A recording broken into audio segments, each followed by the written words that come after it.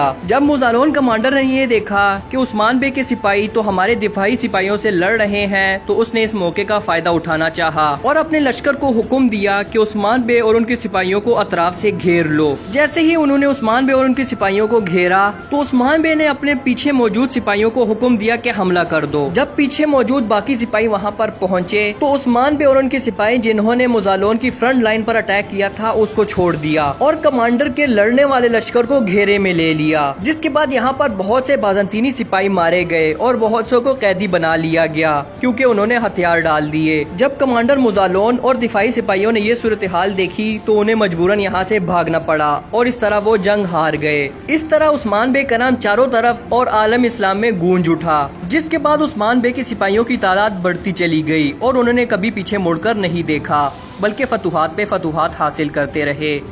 چونکہ یہ جنگ سن 1302 میں ہوئی تھی اور ینی شہر 1301 میں فتح ہوا تھا، اس لیے کلوش عثمان سیزن 3 اور کلوش عثمان سیزن 4 میں اتنے عرصے بعد کا وقت نہیں دکھایا جائے گا۔ اب بڑھتے ہیں اپنے اگلے سوال کی جانب اور آپ کو بتاتے ہیں کہ کلوش عثمان میں کون سے پرانے کرداروں کو ختم کر دیا جائے گا اور نئے کرداروں کو شامل کیا جائے گا۔ تو یہاں پر ہمارے اندازے کے مطابق آنے والے قسط میں یہ بات تو کنفرم ہے کہ اک تیمور کی شہادت ہوگی اور ہو سکتا ہے کہ بائے سنگور کا نام بھی کلوش عثمان سے ختم کر دیا جائے۔ اس کے علاوہ کلوش عثمان سیزن 4 میں آپ کو نئے بازنطینی کمانڈرز دیکھنے کو ملیں گے اور عثمان بے کے نئے بہترین اور قریبی ساتھی دیکھنے کو ملیں گے، اور جیسے ہی ہمارے پاس نئے کرداروں کے نام آئیں گے تو ہم آپ کو فوراً اپڈیٹ کر دیں گے، اس لیے ہمارے چینل کو سبسکرائب کر دیں۔ اب بڑھتے ہیں اپنے اگلے سوال کی جانب اور آپ کو بتاتے ہیں کہ کلوش عثمان کا سیزن 4 کلوش عثمان کے باقی تمام سیزن اور دیریلیس ارطغرل کے تمام سیزن سے کیسے مختلف ہوگا۔ تو یہاں پر آپ کو بتاتے چلے کہ دیریلیس ارطغرل کے تمام سیزنز اور کلوش عثمان کے پچھلے تمام سیزن میں عثمان بے اور ارطغرل غازی ایک قبیلے کے سردار ہوا کرتے تھے